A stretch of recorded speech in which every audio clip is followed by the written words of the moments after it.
Hello बच्चों, स्वागत है हमारे दूसरे क्लास में। आज के इस वीडियो में पढ़ना है। हमने उस दिन बताया था रासायनिक समीकरण क्या होता है। अब इसके दूसरे लेक्चर में संतुलित रासायनिक समीकरण पढ़ना है। संतुलित रासायनिक समीकरण।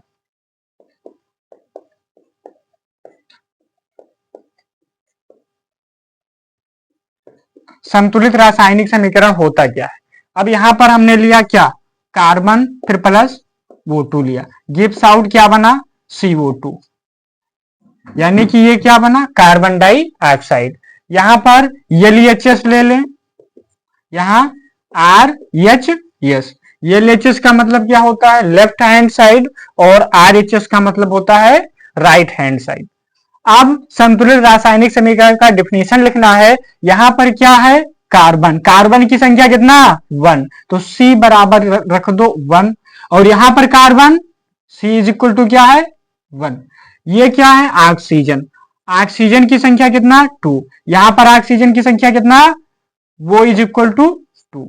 अब आप लोगों को समझ में आ रहा होगा कि दोनों पक्ष दिए हुए हैं, दोनों पक्ष में ये क्या है, तत्व, क्या है, तत्व, और दोनों पक्षों में क्या है, तत्वों की संख्या क्या है, बराबर है, तो उसे क्या कहेंगे, संतुलित रासायनिक समीकरण।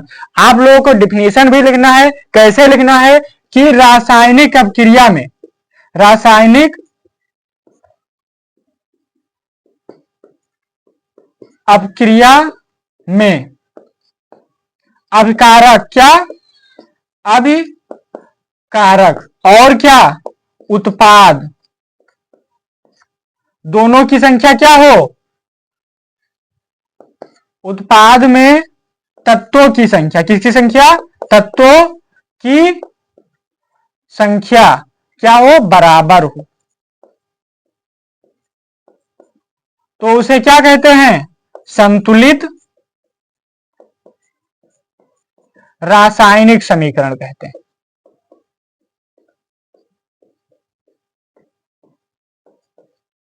इसका डिफिनेशन पता चला। कैसे लिखना है, रासायनिक अपक्रिया में भाग लेने वाले, ये जो रासायनिक अपक्रिया के पहले ही भाग लेते हैं उसे क्या कहते हैं, अभिकारक, क्या कहते हैं, अभिकारक।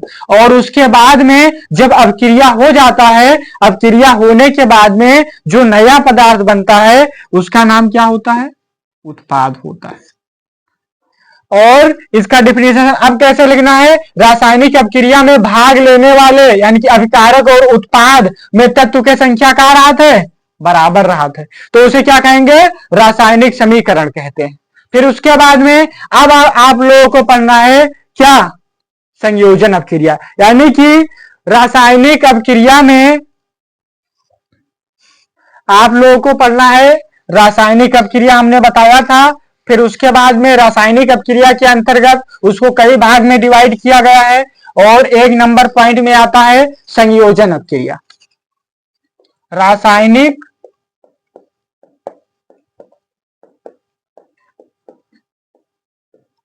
अपक्रिया, इसका हमने डिफिनेशन बताया था। क्या बताया था कि दो या दो से अधिक तत्व मिल करके एक या एक से अधिक उत्पाद का क्या करते हैं, निर्माण करते हैं, तो उसे क्या कहेंगे, रासायनिक अपक्रिया। और एक नंबर पॉइंट में पढ़ना है संयोजन अपक्रिया क्या होता है।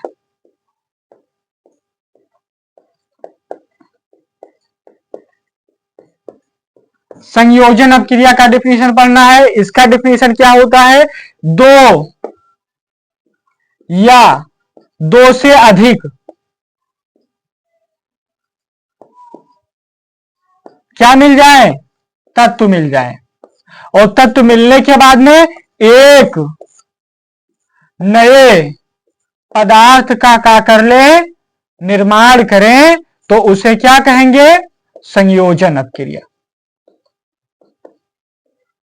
यहां पर हम लोग उदाहरण समझते हैं। उदाहरण में हमने यहां पर कार्बन लिया, फिर प्लस O2 लिया, और कार्बन और ऑक्सीजन लेने के बाद में बनता क्या है, CO2। CO2 का मतलब कार्बन डाइऑक्साइड। तो संयोजन अपक्रिया का आप लोगों को डिफिनेशन कैसे लिखना है कि दो या दो से अधिक यहाँ पर कितने, दो हो गए, दो से और अधिक भी हो सकते हैं। तत्व मिल करके एक ही नए तत्व का निर्माण करते हैं तो उसे क्या कहेंगे, संयोजन अपक्रिया। जैसे उदाहरण के लिए हम लोगों को कोई चीज बनाना है, जैसे खीर बनाना है, तो खीर बनाने के लिए दो या दो से अधिक मटेरियल लगते हैं कि नहीं, जो वो मटेरियल लगते हैं और उसको डालने के बाद में एक नया चीज बन जाता है, उसको हम लोग क्या कहेंगे, संयोजन अपक्रिया। अब नेक्स्ट पॉइंट में आता है वियोजन अपक्रिया। वियोजन अपक्रिया पढ़ लीजिए क्या होता है।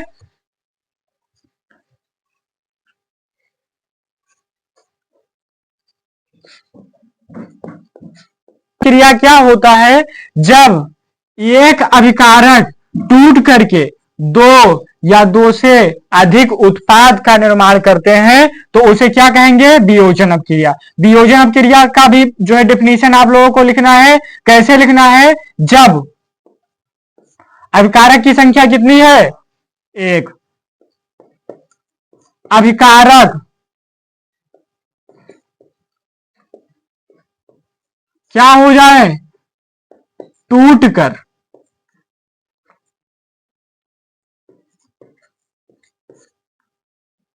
टूटने के बाद में दो या दो से अधिक क्या बना ले, उत्पाद बना ले तो उसे क्या कहेंगे, वियोजन अपक्रिया कहते हैं।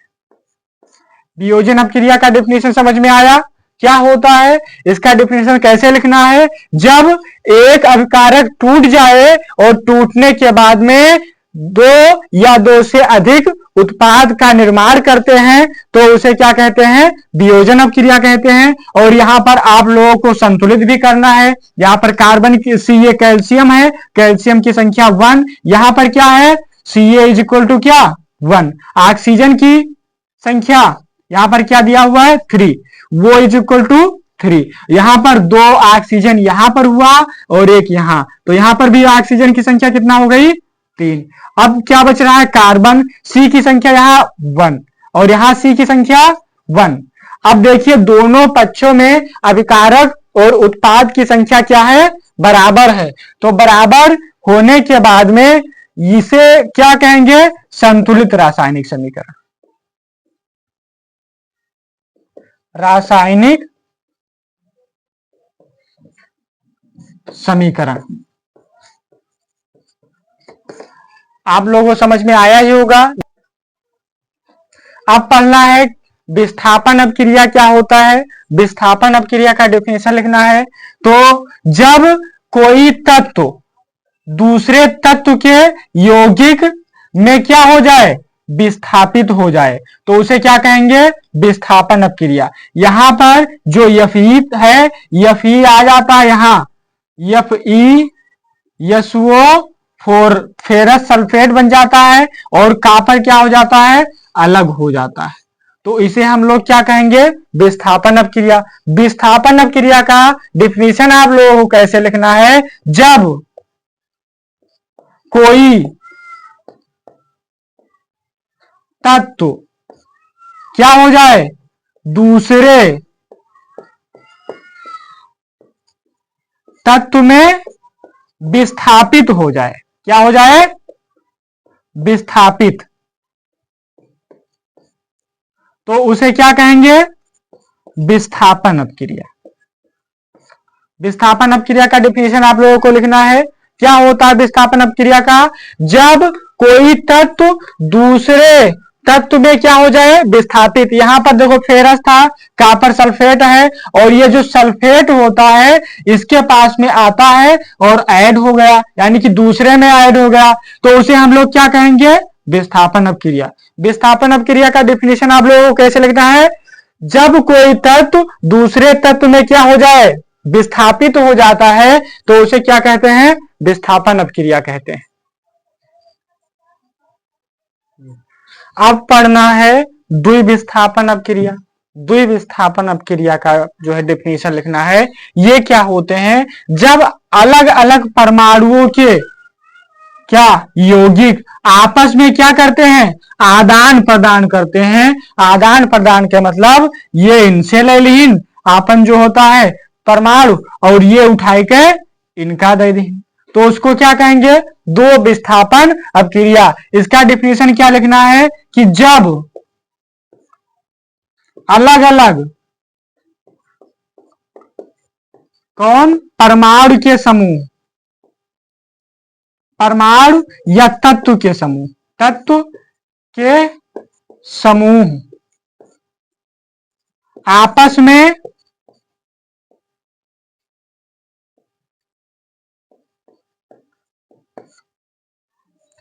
आदान प्रदान करते हैं, तो उसे क्या कहेंगे, द्विविस्थापन अपक्रिया।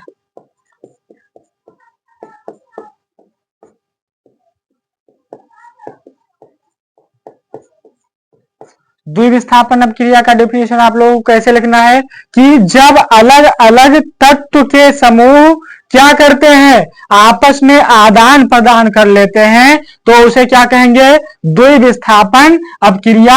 और इसको अब हम लोग संतुलित भी कर लें, यानी कि एक तरफ LHS लिख दो, एक तरफ RHS।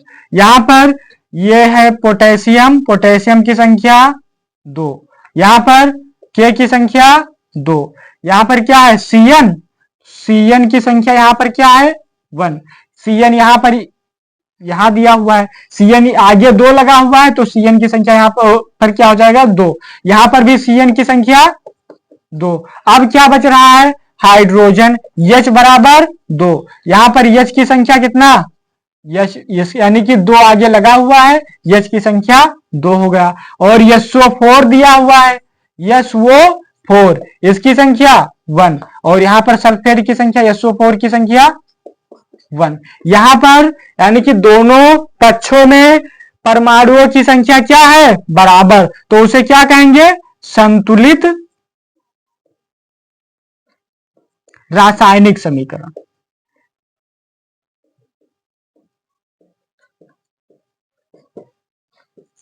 तो आज का वीडियो बस यहीं तक। अगर हमारा वीडियो अच्छा लगा हो तो चैनल को सब्सक्राइब कर दीजिए और लाइक और कमेंट कर दिया करिए।